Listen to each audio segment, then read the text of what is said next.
Então, só para complementar do vídeo anterior, não tinha mencionado, né?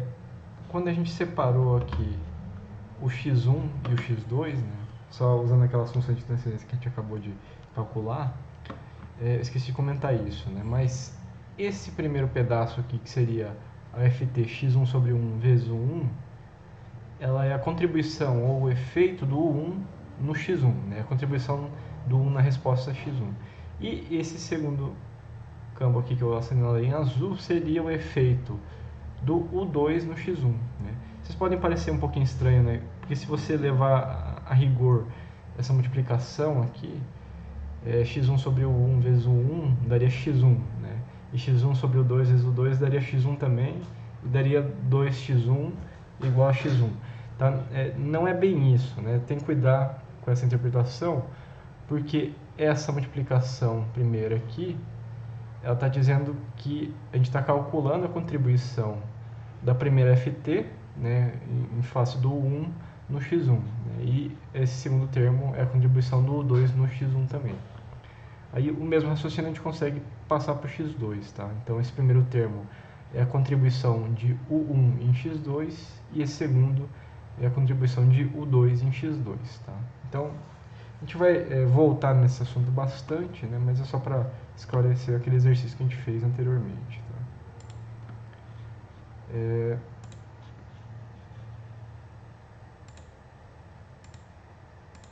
Bom, voltando agora para a nossa apresentação aqui, a gente viu então, né, como fazer o cálculo da matriz de transferência, né, naquele exemplo anterior. Né? Então a gente tinha um sistema com duas entradas, duas saídas, e a gente calculou as funções de transferência fazendo a inversa da matriz do sistema. Em alguns casos, né, quando o sistema for maior, de ordem 3, a matriz for de ordem 3, 4, 5 e assim por diante, pode ficar difícil de fazer esse determinante, né, ou essa inversa na mão, né, principalmente. Então tem algumas metodologias que vocês podem utilizar para fazer os cálculos de forma um pouquinho mais simples, né, pelo menos quando tiver que fazer na mão. Né. Quando você faz isso no computador é mais fácil.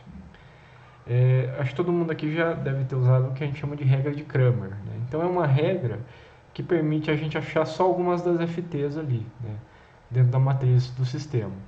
Por que eu falo isso? Né? Vão ter alguns casos, vão ter alguns trabalhos ou exercícios que vocês vão ter que resolver, onde você não vai estar interessado em todas as FTs do sistema, né? Só em uma ou outra. E a regra de Cramer facilita achar essas FTs que você quer, né? Sem achar toda a inversa da matriz do sistema. Aqui eu estou mostrando então, né, um exemplo geral de sistema linear. Tá? No nosso caso vai ser um sistema que está no domínio de Laplace e a gente quer achar a inversa aqui. Né? Então, para aplicar a regra de Cramer, né, a gente tem essa expressão geral aqui. Né? O jésimo x, né, a jésima resposta do sistema, vai ser igual a determinante da matriz AJ. O que é essa matriz AJ? É a matriz A normal, mas com a jésima coluna trocada pelo vetor coluna B, que é o vetor de respostas aqui, de entradas no nosso caso. Né? Então você vai fazer esse determinante da matriz AJ dividido pelo determinante da matriz A original. Né? É assim que é a regra de Cramer para você aplicar. Né? Conforme a resposta que você quer calcular, você vai substituindo o valor J, né, por 1, 2 e assim por diante. Né? Eu vou mostrar um exemplo aqui disso aqui. Né? Então vamos...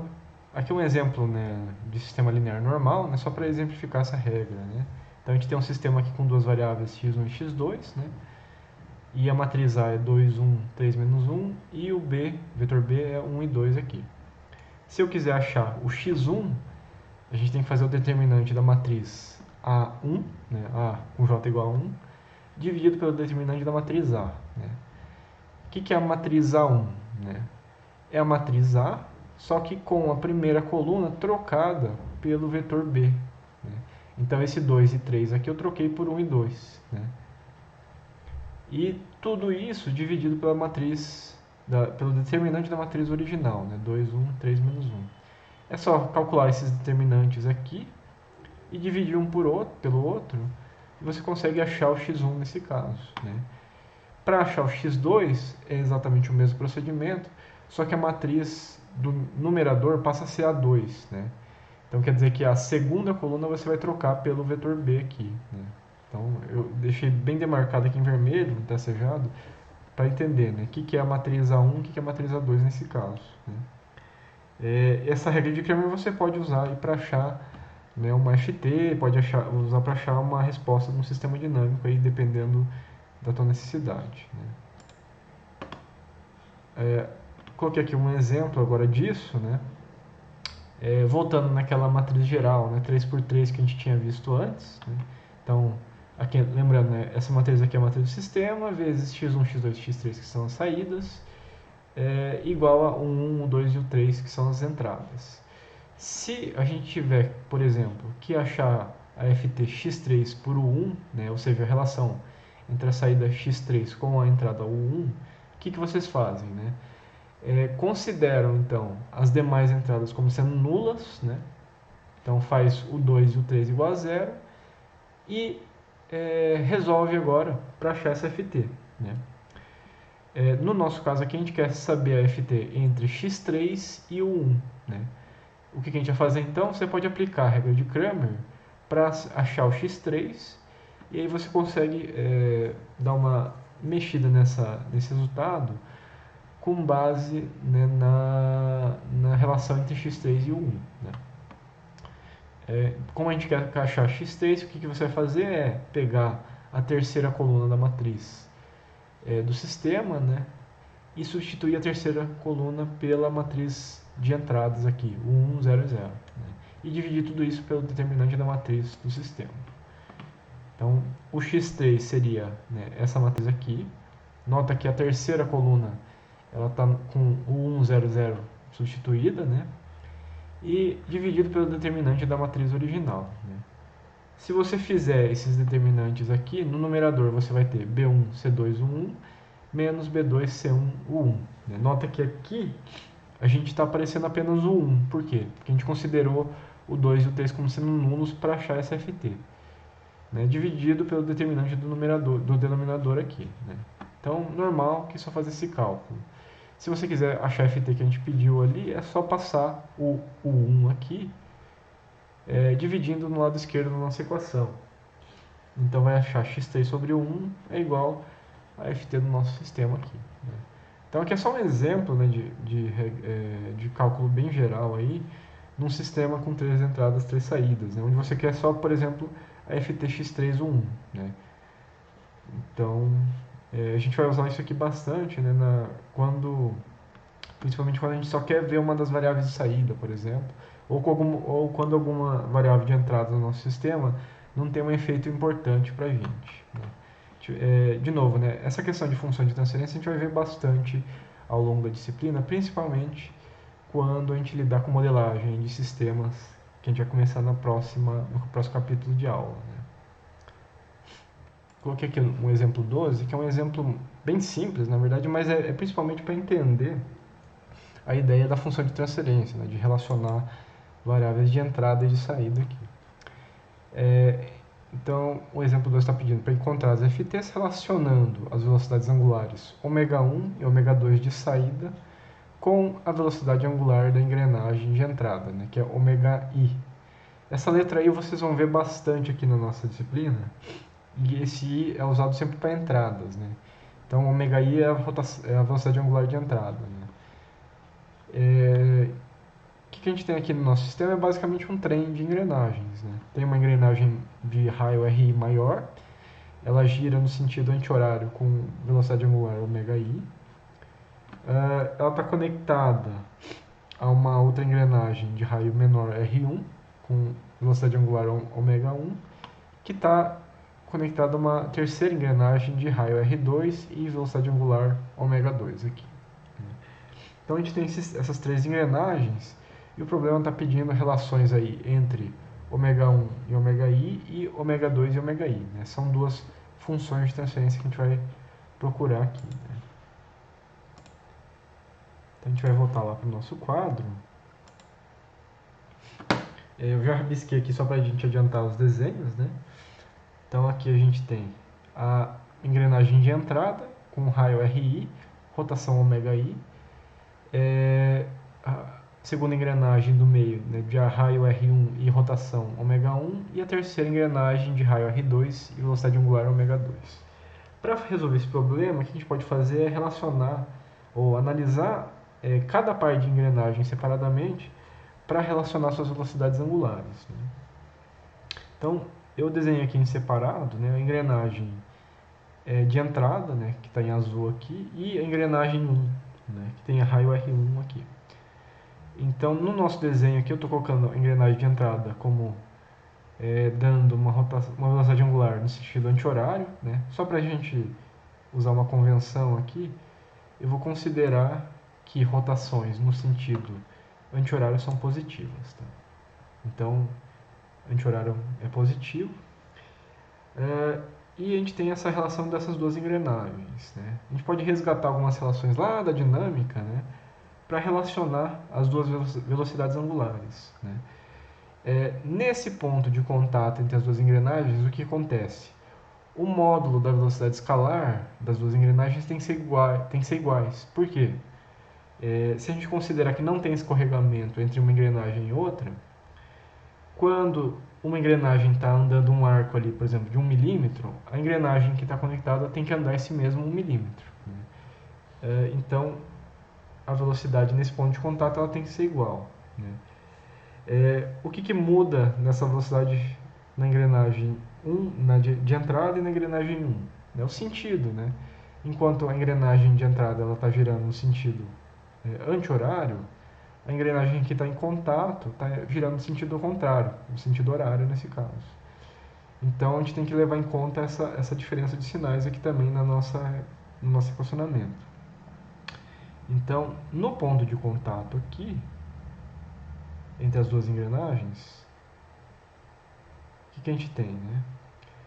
As duas velocidades escalares, né, em módulo, elas são iguais. Né?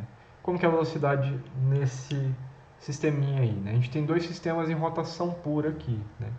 No raio RI, a velocidade da engrenagem de entrada vai ser ômega i vezes o raio RI de entrada, certo?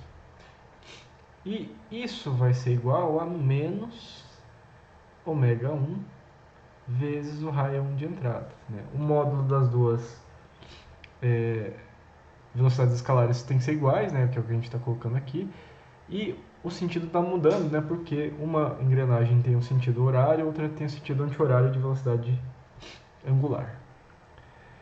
A gente quer um FT que relacione, né, ômega 1 com ômega i. Né? Ômega i sempre vai ser, no nosso caso, a entrada do nosso sistema.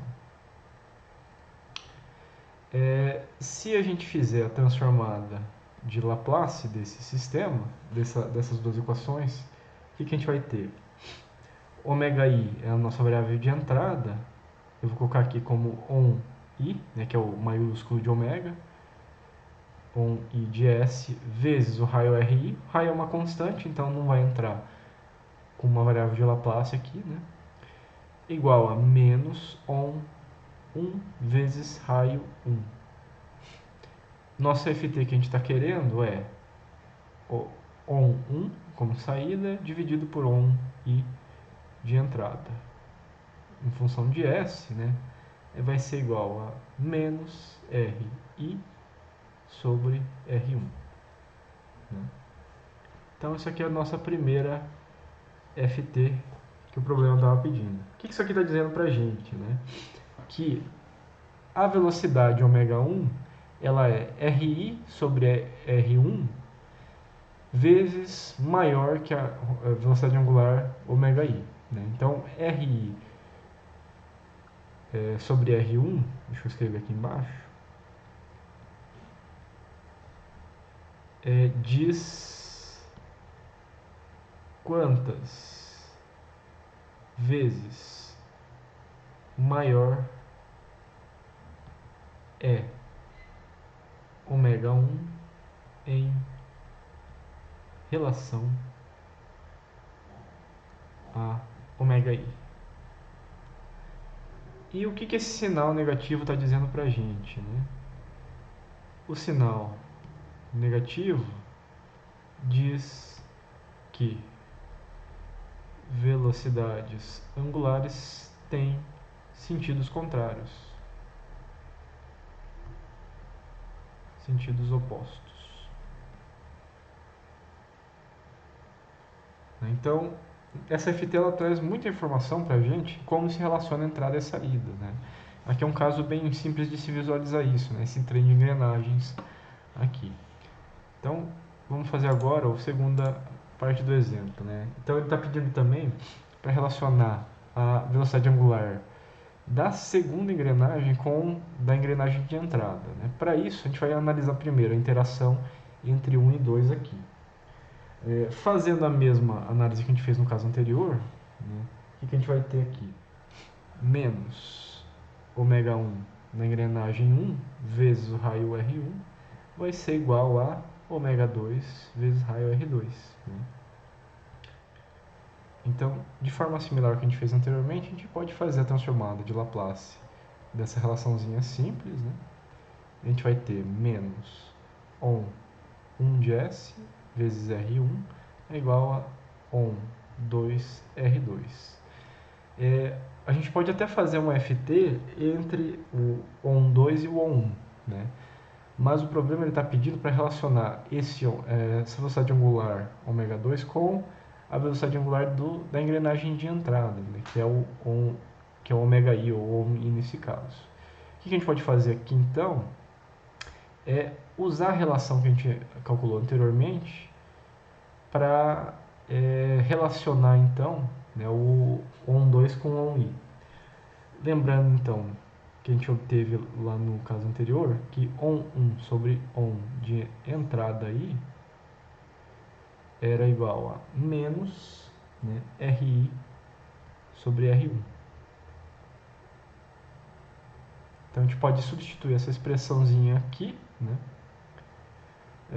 no lugar de ON1 a gente pode colocar então menos, o ON seria menos RI sobre R1 vezes ON de entrada, ON-i, tudo isso vezes R1 é igual a ON2 R2. Essa aqui é a nossa expressão modificada com essa equação que a gente obteve anteriormente. Esse R1 aqui vai sair para a gente, né?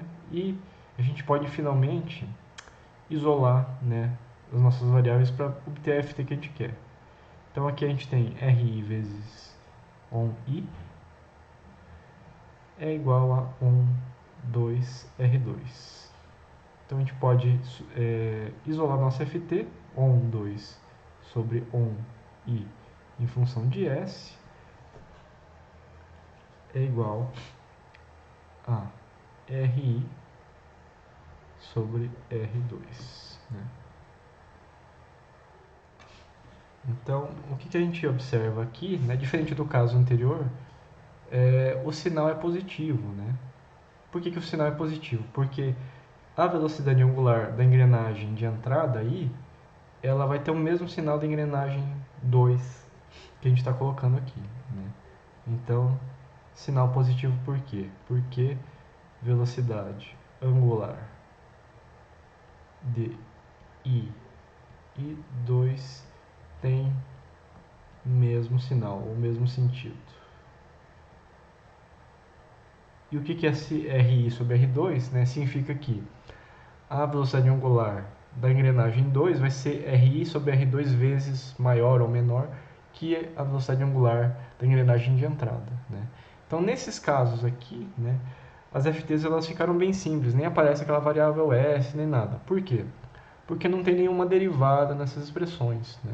Então, aqui as relações entre variáveis são bem diretas, aí, sem muita complicação. Né? Então, só para ilustrar um caso aqui onde essas FTs são mais claras. Né? A gente não vai ver muito caso exatamente desse jeito, né? A gente vai ver mais pra frente que isso aqui é o que a gente chama de ganho puro, né? Esse ganho puro é só uma relação direta, né, entre uma variável de entrada e saída aqui, né? Uma constante simplesmente multiplicando, né? Às vezes denotando qual maior, qual menor uma variável em relação a outra. Tá? E aqui a gente tem as nossas respostas, né? Então a relação entre ω1 e ω1i é dada por menos RI sobre R1, né? Então lembrando, né, RI sobre R1 ele está dando a relação entre velocidades angulares, né, que é o númerozinho aí da engrenagem, e o sinal negativo está expressando para a gente que essas duas velocidades angulares têm sinais contrários. E quando a gente relaciona ω2 com ω1i, o sinal é positivo, porque velocidades angulares têm o mesmo sinal, né? É só olhar a nossa engrenagem de entrada aqui e a última engrenagem aqui, né? E a relação de velocidades angulares é dada pela relação dos raios, né? RI sobre R2 aqui, né? Então aqui é um exemplo bem simples aí de função de transferência, só para vocês começarem a realmente entender essa relação, né? O que ela está expressando para a gente, né? Lembrem sempre isso, né? A função de transferência ft, ela mostra para a gente, explicita para a gente como que a variável de entrada se transmite ou como que ela afeta a variável de saída, né? Então aqui é um caso bem clássico, bem simples disso, né? Bom, a gente fechou aqui nessa aula 2, né, de transformar de Laplace, de equações diferenciais, só para fazer um panorama geral, o que a gente viu aqui, né? A gente começou vendo transformada de Laplace, viu a definição, viu todos os teoremas, né, algumas definições de transformada de algumas funções específicas aí que a gente tentou executar, né? A gente viu algumas aplicações para resolver equações diferenciais, né? Então fazendo aquele esquema de transformar a equação diferencial para o domínio de Laplace, voltar então para o domínio físico para achar a solução no domínio físico, no domínio do tempo. E agora, por fim, né, a gente viu a definição aí de função de transferência, né, essa relação saída e entrada que a gente está colocando aqui, e a gente fez por último alguns exemplos, né, onde a gente calculou essas funções de transferência, além de ter visto algumas formas de se fazer, né, esse cálculo de FT aqui nos nossos sistemas, né. Até agora a gente não viu exatamente modelagem, né. Por quê? As equações diferenciais que eu passei para vocês de exemplo aqui, eu dei elas prontas, né? Você não executou, você não usou uma lei física para fazer essa obtenção da equação diferencial. Na próxima aula, o que a gente vai começar a fazer é justamente isso, né? A gente vai pegar sistemas físicos, aplicar uma lei de modelagem, né? Uma lei mecânica, uma lei de circuito elétrico, por exemplo, e extrair aquelas equações diferenciais para daí então fazer análise via função de transferência ou resolvendo a equação diferencial, né? Então isso aqui vai ficar para a próxima aula, né, que vocês vão poder ver. Então aqui são as referências dessa aula, né? Lembrando que os materiais, né, slides, né, tabela de transformação de Laplace e outras coisas estão lá no meu site, né? E qualquer dúvida, estou à disposição como sempre, né? Obrigado pela atenção.